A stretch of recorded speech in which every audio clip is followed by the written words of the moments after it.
মৃত্যুর পরে মানুষ ধ্বংস হয়ে যায়, বরবাদ হয়ে যায়। মৃত্যুর পরে পুনরায় জীবিত হওয়া, ফেরেশতাদের কাছে কবরের প্রশ্নের জবাব দেওয়া, কবর থেকে পুনরায় উঠে হাসরের ময়দানে হাজির হওয়া, কবরে এবং হাসরে মানুষের জন্য জান্নাত জাহান্নামের ফয়সালা হওয়া। নাস্তিকরা এই বিষয়গুলোকে সত্য হিসেবে মানে না, তারা মানতে চায় না। এই জন্যে আমি খুতবার মধ্যে সূরা আবাসা থেকে কুরআনুল কারীমের ৮০ নম্বর সূরা, সূরা আবাসার ১৭ নম্বর আয়াতে কারিমা থেকে আরম্ভ করে শেষ পর্যন্ত তেলাওয়াত করেছি। আমার আল্লাহ এই জায়গায় বিশ্ববাসীকে কিছু কথা বলেছেন, কিছু বয়ান করেছেন, এমন বিশ্ববাসী যেন মৌতকে ভুলে না যায়, বিশ্ববাসী যেন কবরকে ভুলে না যায়, বিশ্ববাসী যেন হাসরের পরিণামের কথা ভুলে না যায়। এই জন্য আমার আল্লাহ সূরা আবাসার মধ্যে অনেক লম্বা আলোচনা করেছেন। চিৎকার দিয়ে বলেন আল্লাহু আকবার।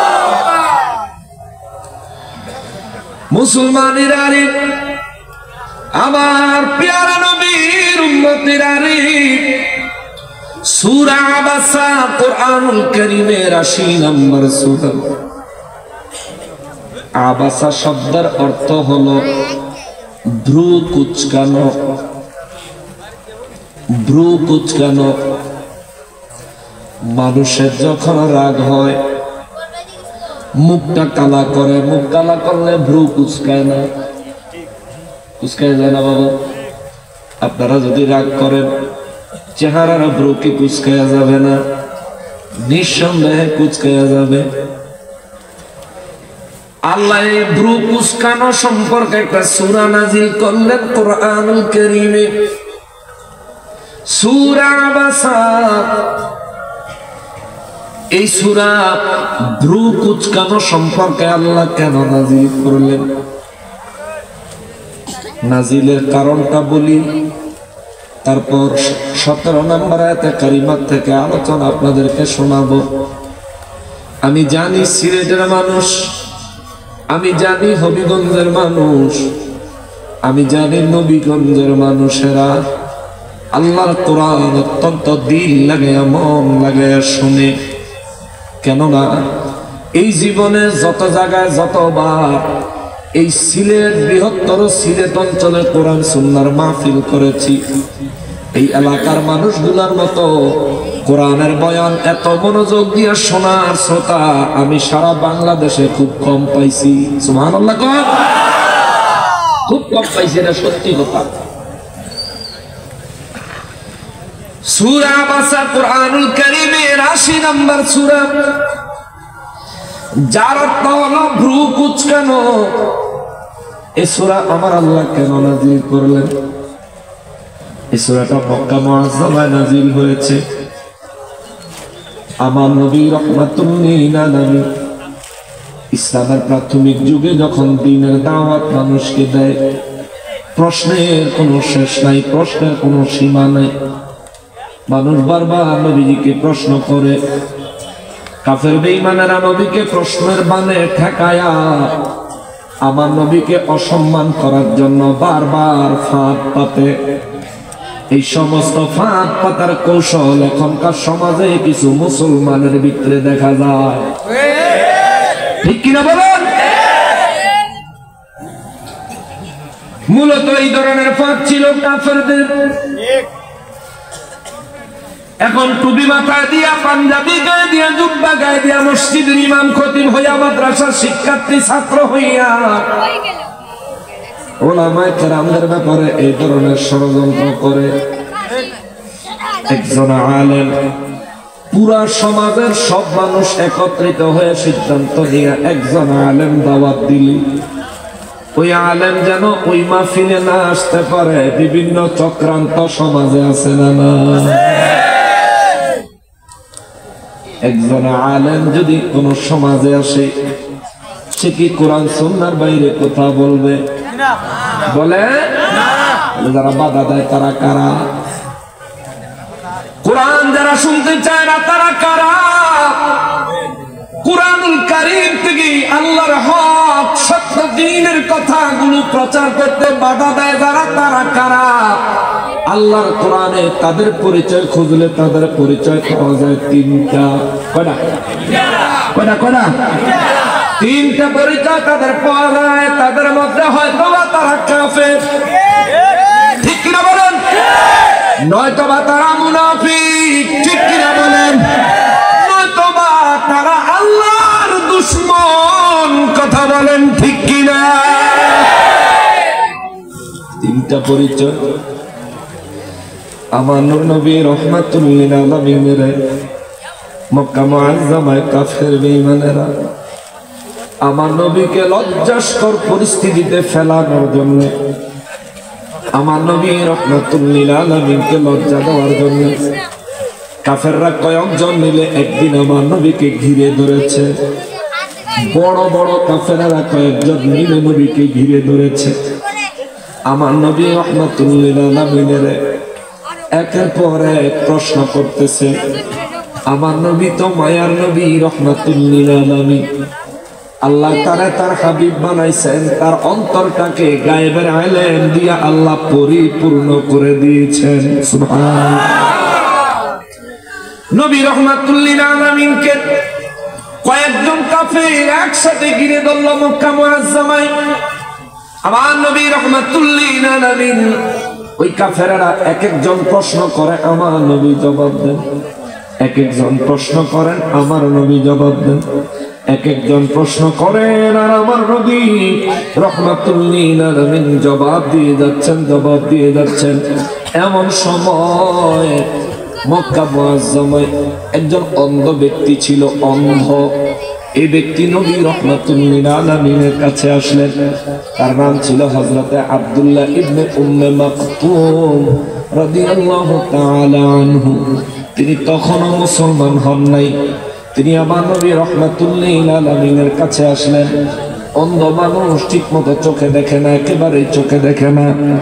আমার নবী রাহমাতুল লিল আলামিনের কাছে এসে ওই সাহাবী নবীর খেদমতে বললেন, ইয়া রাসূলুল্লাহ সাল্লাল্লাহু আলাইহি ওয়াসাল্লাম, নবী গো, আমার আল্লাহ আপনার কাছে যে দিন পাঠাইছে ওই দিনের সত্য বাণীগুলো আমি শুনতে চাই।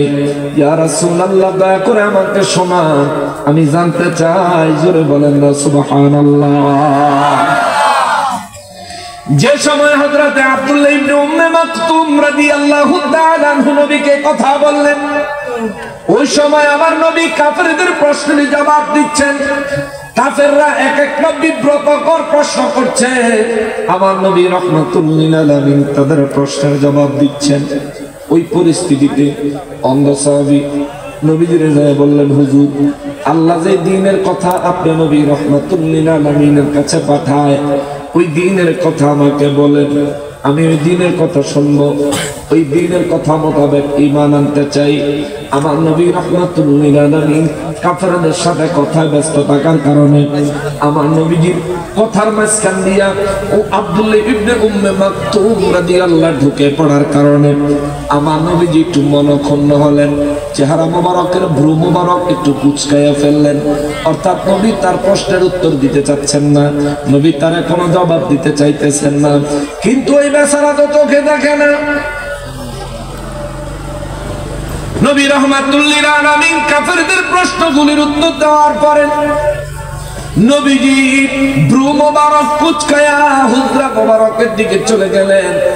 আব্দুল্লাহ ইবনে উম্মে মাকতুমের প্রশ্নের উত্তর দিলেন না। নবী না দেওয়ার কারণে আমার আল্লাহ সূরা আবাসা নাযিল করলেন। 1 নম্বর আয়াত থেকে আরম্ভ করে 16 নম্বর আয়াত কারিমা পর্যন্ত ওই আব্দুল্লাহ ইবনে উম্মে মাকতুমের কথা আমার নবীকে আমার আল্লাহ বললেন, হুজুর, আপনি যদি আব্দুল্লাহ ইবনে উম্মে মাকতুমের দিকে মনোযোগ দিতেন, আব্দুল্লাহ ইবনে উম্মে মাকতুম অবশ্যই ঈমান গ্রহণ করত। আর যেই কাফেরদেরকে সময় দিবেন তারে ভ্রু কুঁচকায়া ওই কাফের বেঈমানেরা তো কেউ ঈমান আনলো না। এই জন্য আমার রব্বুল ইজ্জত বলেন, নবী গো, আমি আল্লাহ বেশি খুশি হইতাম আপনি যদি আব্দুল্লাহ ইবনে উম্মে মাকতুমের সময় দিতেন। জোরে বলেন সুবহানাল্লাহ। এক নম্বর আয়াতে কারিমা থেকে যদি তাফসীর শোনাই তাহলে লম্বা হয়ে যাবে। আমি সংক্ষেপ করার জন্য সার সংক্ষেপ কথাটা বললাম। আমার নবী রাহমাতুল লিল আলামিন আল্লাহ যখন এই সূরা নাযিল করলেন, এরপর থেকে আব্দুল্লাহ ইবনে উম্মে মাকতুম রাদিয়াল্লাহর কাছে আমার নবী যায়া তারা দ্বীনের দাওয়াত দিলেন, তিনি ইসলাম কবুল করলেন। আমার নবী সারা জীবন এই অন্ধ সাহাবীটারে অন্যরকম গুরুত্ব দিতেন। জোরে বলেন না সুবহানাল্লাহ।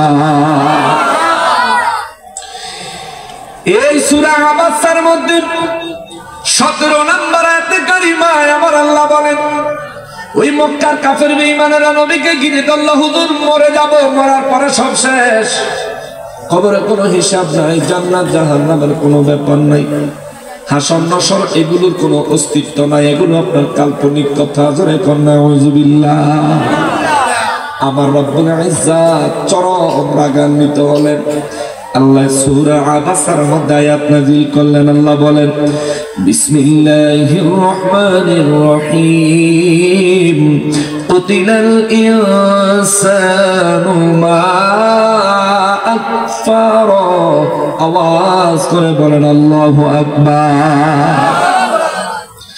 রব্বুল আলামিন বলেন, কুতিলাল ইনসান, মানব জাতি ধ্বংস। আল্লাহু আকবার। আল্লাহ কয়, কুতিলাল ইনসান, মানুষগুলো ধ্বংস হইয়া যাক। মা আকফারা, যারা নাকি পরকাল অস্বীকার করেছে, যারা নাকি পুনরায় জীবিত হইতে হবে অস্বীকার করেছে, কবরে প্রশ্নের জবাব দিতে হবে নবীজি তাদেরকে জানানোর পরেও যারা অস্বীকার করেছে, হাসরের ময়দানে দাঁড়ায় আমি আল্লাহর সামনে হিসাব দেওয়া লাগবে, এই কথাগুলো যারা অস্বীকার করেছে, আল্লাহ কয় কুতিলাল ইনসান, তারা ওই মানুষগুলো ধ্বংস হয়ে যাক, ওই মানুষগুলো ধ্বংস হয়ে যাক, ওই মানুষগুলো ধ্বংস হয়ে যাক। আমার আল্লাহ তাদের উপর লানত দিছে। জোরে বলেন আল্লাহু আকবার। আমরা মৃত্যু মানিনি, আমরা মৃত্যু মানি কি মানি না, কবরের জিন্দেগি মানে কি মানি না, হাসরের জিন্দেগি মানে কি মানি না। জোরে বলেন মানে কি মানি না, জোরে বলেন মানে কি মানি না। হাসরের ময়দানে আমাদের বিচার করবেন কে? আমাদেরকে জান্নাতি জাহান্নামী ঘোষণা দিবেন কে? হাসরের ময়দানে ইচ্ছা করলে আমাদেরকে ক্ষমা করে জান্নাতি সৌভাগ্যবান বানাইতে পারেন কি? হে মুসলমান, মওতের কথা স্মরণ রাখবেন। আমার নবী রাহমাতুল লিল আলামিন বলেন, আমার উম্মতের মধ্যে কোন